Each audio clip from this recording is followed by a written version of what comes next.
भगवत गीता में श्री कृष्ण की बताई ये 5 ज्ञान की बातें दिमाग में बैठा ले, कभी नहीं उलझेंगे रिश्ते। जय श्री कृष्णा दोस्तों। महाभारत के समय भगवान श्री कृष्ण द्वारा अर्जुन को दिए गए उपदेश भगवत गीता के रूप में आज भी उपलब्ध है। यह जीवन के विभिन्न पहलुओं पर ज्ञान और मार्गदर्शन प्रदान करता है, जिसमें रिश्ते भी शामिल हैं।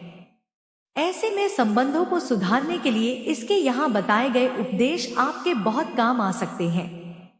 जीवन में रिश्तों का महत्व समय पर समझ जाना बहुत जरूरी है, क्योंकि इसके बिना धन दौलत और सब सुख सुविधाओं के बाद भी व्यक्ति हमेशा अकेला और अभागा ही रहता है।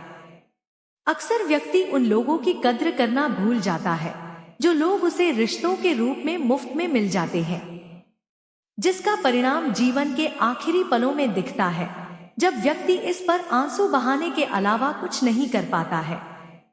यदि आप इस तरह के दुर्भाग्यपूर्ण अनुभव से बचना चाहते हैं, तो समझदारी इसमें ही है कि वक्त रहते अपने रिश्तों को मजबूत करने पर ध्यान दें। इसमें भगवत गीता में भगवान श्री कृष्ण द्वारा दिए गए ये 5 उपदेश आपका मार्गदर्शन कर सकते हैं। 1. आत्मबोध। भगवत गीता में श्री कृष्ण ने बताया है कि सच्चा ज्ञान आत्म साक्षात्कार से शुरू होता है।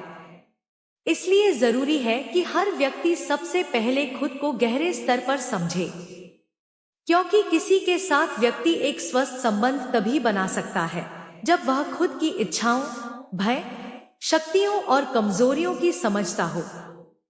श्री कृष्ण भगवान ने कहा, हे पाप रहित अर्जुन, मैं पहले ही बता चुका हूं कि पुरुषों के 2 वर्ग हैं जो आत्मज्ञान प्राप्त करते हैं।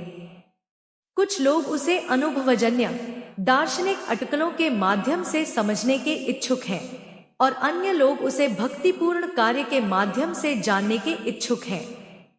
एक आत्म साक्षात्कारी व्यक्ति के पास अपने निर्धारित कर्तव्यों के निर्वहन में पूरा करने का कोई उद्देश्य नहीं होता है, न ही उसके पास ऐसे कार्य न करने का कोई कारण होता है, न ही उसे किसी अन्य जीवित प्राणी पर निर्भर रहने की कोई आवश्यकता है। 2. आसक्ति और वैराग्य। भगवत गीता में वैराग्य को समझाते हुए श्री कृष्ण ने बताया है कि व्यक्ति सुख तभी भोग सकता है जब वह वैरागी हो जाए। इसका मतलब यह नहीं है कि वह अपने सारे रिश्ते नाते छोड़कर चला जाए, बल्कि सबसे जुड़कर भी किसी का मोह ना रखें। वहीं अनासक्ति का अभ्यास करके रिश्तों पर निराशाओं और अपेक्षाओं के प्रभाव को कम किया जा सकता है, जो अलगाव के लिए जिम्मेदार होते हैं। 3. धर्म और कर्तव्य। भगवत गीता में श्री कृष्ण ने बताया है कि व्यक्ति को कर्तव्य का पालन करना चाहिए। गीता कर्तव्य को पूरा करने के महत्व पर जोर देती है।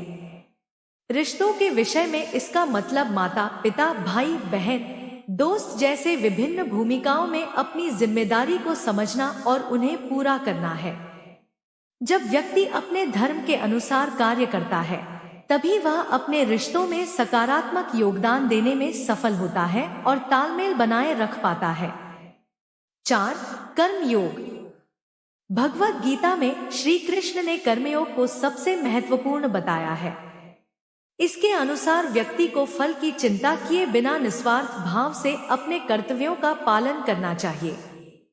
रिश्ते में इस सिद्धांत का अर्थ है बदले में कुछ भी पाने की उम्मीद किए बिना सिर्फ देने की भावना रखना। ध्यान रखें, जब हम प्रेम और निस्वार्थ भाव से कार्य करते हैं, तो हमारे रिश्ते अधिक वास्तविक और कम लेन देन वाले होते हैं। श्री कृष्ण कहते हैं कि अपना निर्धारित कर्तव्य निभाओ, क्योंकि कर्म करना निष्क्रियता से बेहतर है। बिना परिश्रम के मनुष्य अपने शरीर का निर्वाह भी नहीं कर सकता। यदि मैं काम करना बंद कर दूं, तो ये सभी लोग नष्ट हो जाएंगे। मैं अवांछित आबादी पैदा करने का भी कारण बनूंगा और इस तरह सभी संवेदनशील प्राणियों की शांति को नष्ट कर दूंगा। 5. दूसरों का सम्मान देना जरूरी।